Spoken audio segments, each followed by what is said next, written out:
अस्सलाम वालेकुम, मैं हूं शाहजेब खानजादा। नून लीग के लिए आज कानूनी मुहाज से बड़ी खबर आई है। इस्लामाबाद हाई कोर्ट ने एवनफील्ड रेफरेंस में 7 साल की सजा कलअदम करार देते हुए मरियम नवाज को बरी कर दिया है। मरियम नवाज अब किसी भी केस में सजा याफ्ता नहीं है और इलेक्शन लड़ने के लिए भी अहल हो गई है।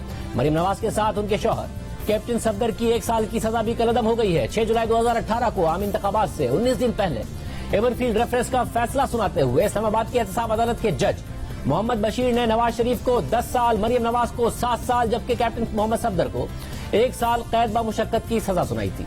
इस्लामाबाद हाई कोर्ट ने सितंबर 2018 में इमरान खान की हुकूमत होते हुए मरियम नवाज और कैप्टन सफदर की सजाएं मुअत्तल की थी और आज उन्हें कलअदम करार दे दिया है। जस्टिस आमिर फारूक और जस्टिस मोहसिन अख्तर कियानी पर मुश्तमिल बेंच ने एक सफ़े पर मुश्तमिल मुख्तसर तहरीरी फैसले में लिखा है कि मरियम नवाज की 6 जुलाई 2018 के फैसले के खिलाफ अपील मंजूर की जाती है। बरियत की वजूहात का तफसीली फैसला बाद में जारी होगा। समाअत के दौरान मरियम नवाज भी अदालत में मौजूद थी और गुज़िश्ता समाअत में अदालत ने मरियम नवाज पर इल्जाम साबित करने के लिए 4 सवाल नैब से पूछे थे और नैब के वकील आज भी जवाब देकर अदालत को मुतमईन नहीं कर सके।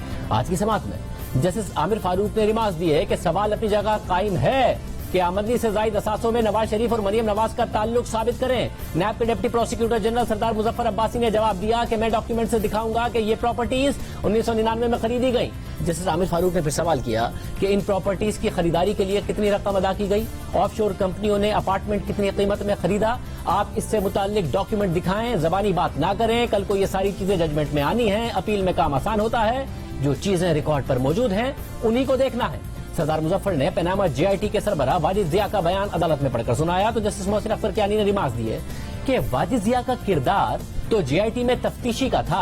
वाजिद जिया ने तो बयान में सारी अपनी राय दे दी है। मैंने कभी किसी तफ्तीशी का ऐसा बयान नहीं देखा। इस पर सरदार मुजफ्फर अब्बासी ने अदालत को बताया कि वाजिद जिया अदालत में बतौर तफ्तीशी नहीं, बतौर नैब गवाह आए थे।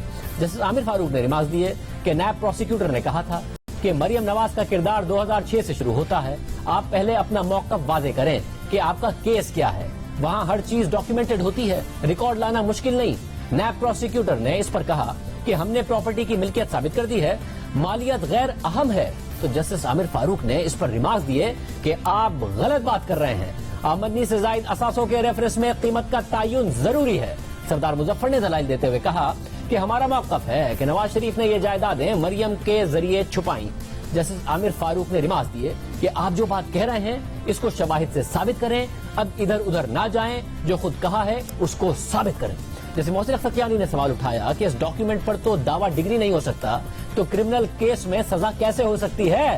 जस्टिस आमिर फारूक ने रिमार्क दिए कि अब आप कह रहे हैं कि मरियम नवाज सारी जायदाद की बेनिफिशियल मालिक है, तो क्या अब ये समझें कि नवाज शरीफ का इस केस से ताल्लुक ही नहीं था। नवाज शरीफ का तो नाम कहीं भी नहीं आ रहा, समझ नहीं आती।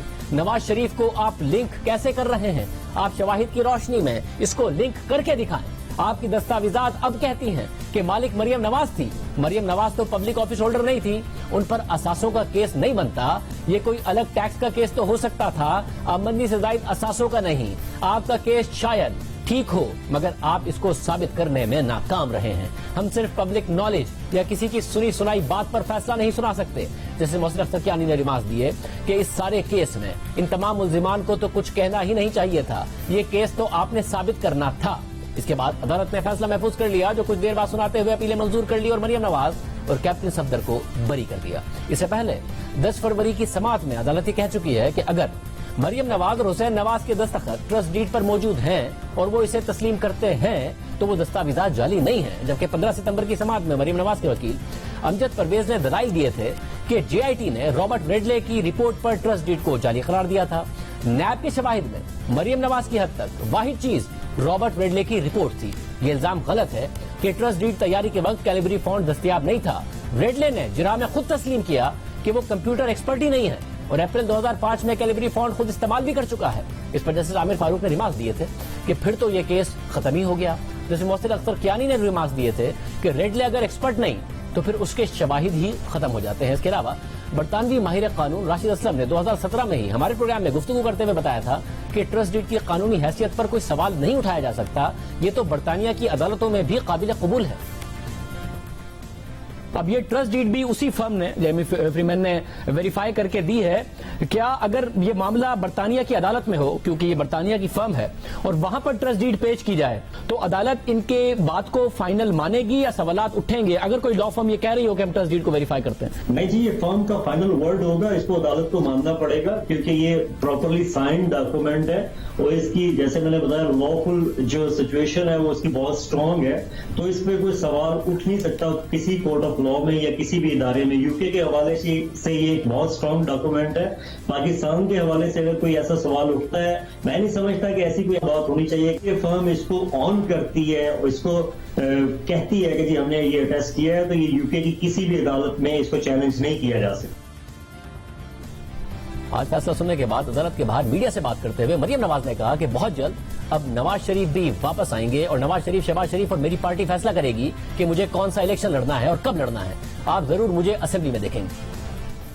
اس کیس کے متعلق جو اس کے حقائق ہیں میری زبان پہ تالا لگا رہا. اب کیونکہ اللہ تعالیٰ نے سرخرو کیا, اب میں اس کے اوپر ڈیٹیلڈ ایک پریس کانفرنس جو ہے کروں گی 1-2 دنوں میں. اللہ تعالیٰ وہ دن بھی لائے گا, آپ ڈار صاحب کو دیکھ لیں. اسی طرح انشاءاللہ بہت جلد اب نواز شریف صاحب بھی واپس آئیں گے. سال الیکشن ہے تو ہم آپ کو دیں گے کسی اسمبلی میں, پنجاب اسمبلی میں یا قومی اسمبلی میں انشاءاللہ ضرور دیکھیں گے. یہ نواز شریف صاحب, شہباز شریف صاحب اور میری پارٹی فیصلہ کرے گی کہ مجھے کون سا الیکشن لڑنا ہے, کب لڑنا ہے.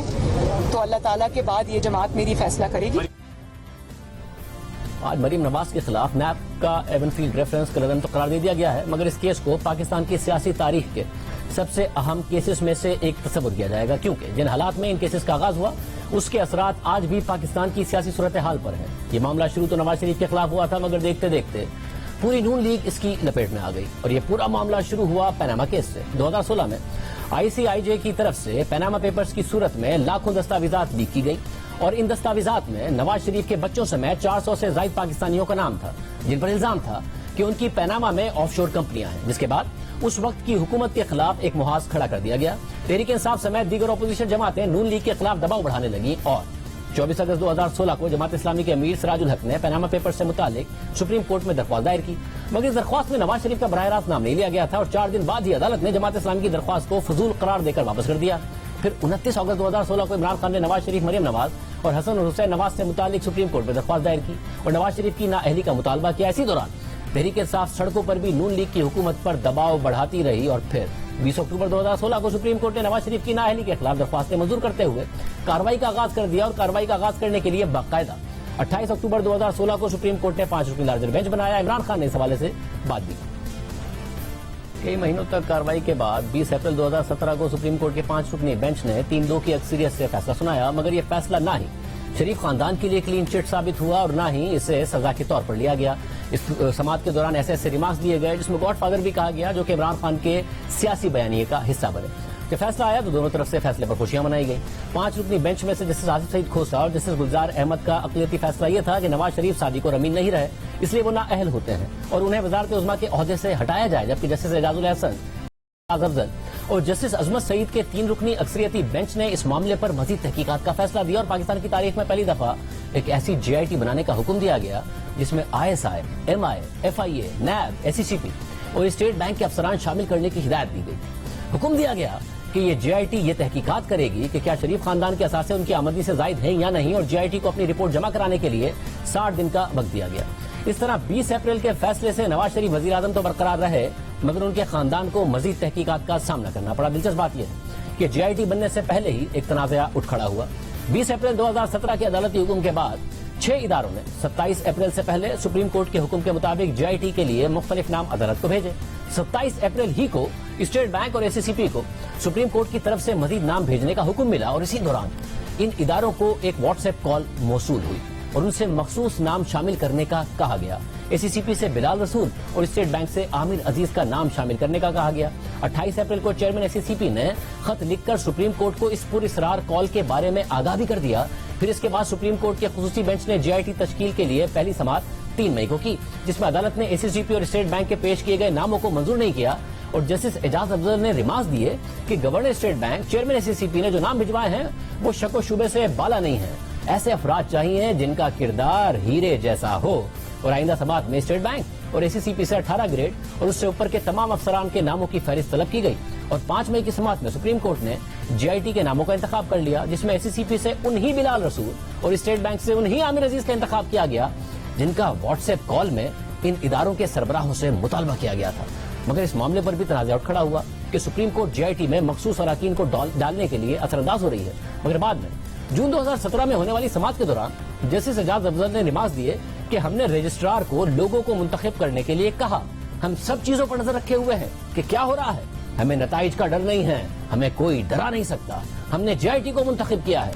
यानी वो WhatsApp call registrar supreme court ने की थी और बाकायदा तौर पर इसका एतराफ भी किया गया। इस तरह FIA के अफसर वाजिद जिया की सरबराही में JIT बन गई, जिसने 10 जुलाई 2017 को 275 सफात पर अपनी रिपोर्ट अदालत में पेश की।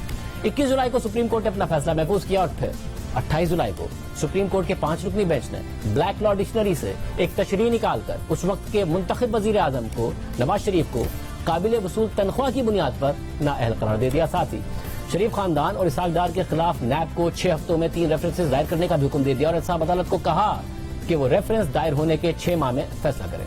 और इस पूरे अमल की निगरानी के लिए सुप्रीम कोर्ट के एक मॉनिटरिंग जज की तकरीरी का भी ऐलान कर दिया गया और नवाज शरीफ को नाअहल करार देने वाले जस्टिस एजाजुल एहसन को ही मॉनिटरिंग जज भी बना दिया गया। इस तरह से नवाज शरीफ आम इंतखाबात से सिर्फ 1 साल पहले ही नाअहल हो गए। मगर किस्सा यहाँ खत्म नहीं हुआ। 13 सितंबर 2017 को नैब की तरफ से शरीफ खानदान और इसहाक डार के खिलाफ 4 रेफरेंसेस की समाअत का आगाज हुआ। शरीफ खानदान के खिलाफ जो 3 रेफरेंसेस थे वो फ्लैगशिप इन्वेस्टमेंट, अल अजीजिया और एवनफील्ड का रेफरेंस था, जबकि इसहाक डार के खिलाफ पाबंदी से ज्यादा सासों का रेफरेंस था। अहम बात यह कि एवनफील्ड रेफरेंस नैब का वो रेफरेंस था जिसमें नवाज शरीफ समेत मरियम नवाज और कैप्टन सफदर भी नामजद थे। और इस रेफरेंस की मुख्तलिफ समाअतों के बाद 3 जुलाई 2018 को यानी आम इंतखाबात से 22 दिन पहले केस का फैसला महफूज किया गया और 6 जुलाई 2018 को इस्लामाबाद की एहतसाब अदालत ने नवाज शरीफ और उनकी बेटी को सजा सुनाई। एहतसाब अदालत के जज मोहम्मद बशीर ने नवाज शरीफ को अमली सजाए दसासों के केस में और 1 साल तक नैब से ताबुन न करने के जुर्म में 10 साल की कैद की सजा सुनाई और मरियम नवाज को लंदन की जायदादें खरीदने की मामले में 7 साल कैद की सजा सुनाई। नैब के साथ ताबुन न करने में 1 साल की कैद की और सजा सुनाई, जबकि कैप्टन सफदर को भी ताबुन न करने पर और जुर्म में 1 साल कैद की सजा सुनाई गई। जिसके बाद 13 जुलाई को साबिक वजीर आजम और उनकी बेटी वतन वापस आए और उन्हें गिरफ्तार कर लिया गया और 16 जुलाई को उन्होंने इस्लामाबाद हाई कोर्ट में सजा मुअत्तली की दरख्वास्त दायर की। फिर इलेक्शन हो गए और नवाज शरीफ और मरियम नवाज जेल में रहे और इमरान खान वजीर आजम मुंतखब हो गए। फिर 3 सितंबर 2018 को इस्लामाबाद हाई कोर्ट के चीफ जस्टिस अतर मिनल्लाह ने एवनफील्ड केस में एहतसाब अदालत का फैसला मुअत्तल कर दिया।